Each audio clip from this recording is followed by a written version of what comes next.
60 શબ્દ ઝડપ. દીકરી છે વહાલનો દરિયો. આજે દેશની દીકરીઓ દરેક ક્ષેત્રમાં પ્રગતિ કરી રહી છે અને પોતાનું તથા દેશનું નામ રોશન કરી રહી છે. સમાજમાં દીકરીઓના જન્મને પ્રોત્સાહન આપવા અને સ્ત્રી ભ્રૂણ હત્યા અટકાવવા માટે ગુજરાતમાં 2019માં વહાલી દીકરી યોજના લાગુ કરવામાં આવી છે. આ યોજના હેઠળ અત્યાર સુધીમાં 2.78 લાખથી વધારે દીકરીઓને 3,000 કરોડ રૂપિયાની સહાય મંજૂર કરવામાં આવી છે. પ્રધાનમંત્રી શ્રી નરેન્દ્ર મોદીના માર્ગદર્શન તથા મુખ્યમંત્રી ભૂપેન્દ્રભાઈ પટેલના નેતૃત્વ હેઠળ રાજ્યમાં કન્યા શિક્ષણને પ્રોત્સાહન આપવા તેમજ દીકરીઓ આર્થિક અને સામાજિક રીતે સશક્ત બને તે હેતુથી કન્યા કેળવણી મહોત્સવ જેવો કાર્યક્રમ શરૂ કરવામાં આવ્યો.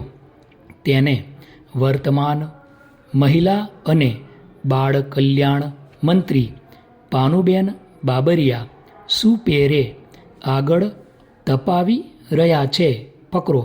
2 ઓગસ્ટ 2019 પછી જન્મેલા પહેલા 3 બાળકોમાંથી બધી દીકરીઓ તેમજ માતા પિતાની વાર્ષિક આવક 2 લાખ રૂપિયા હોય તેમને યોજનાનો લાભ મળી શકે છે. દીકરીઓને 3 હપ્તામાં 1,11,000 રૂપિયા મળે છે. ઉલ્લેખનીય છે કે દીકરી જ્યારે પહેલા ધોરણમાં પ્રવેશ મેળવે તે સમયે પ્રથમ હપ્તો 4,000 રૂપિયા ચૂકવાશે અને દીકરી જ્યારે 9મા ધોરણમાં પહોંચે ત્યારે 6,000 રૂપિયા તેમજ દીકરીની ઉંમર 18 વર્ષની થાય ત્યારે ઉચ્ચ શિક્ષણ અને લગ્નની સહાય માટે 1 લાખ રૂપિયાનો ત્રીજો હપ્તો ચૂકવવામાં આવે છે.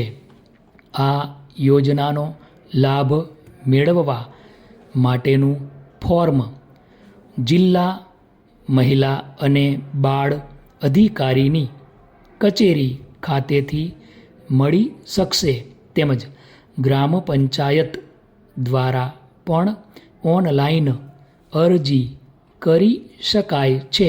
ફકરો.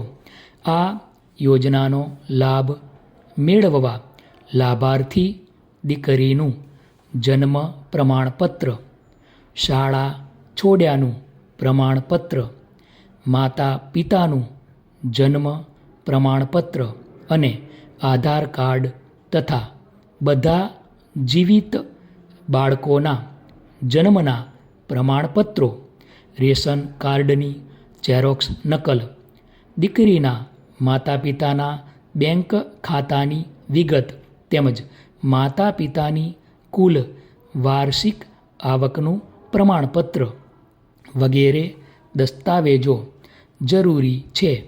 વહાલી દીકરી યોજના હેઠળ વર્ષ 2023-24માં 67,012 દીકરીઓની નોંધણી કરવામાં આવી છે.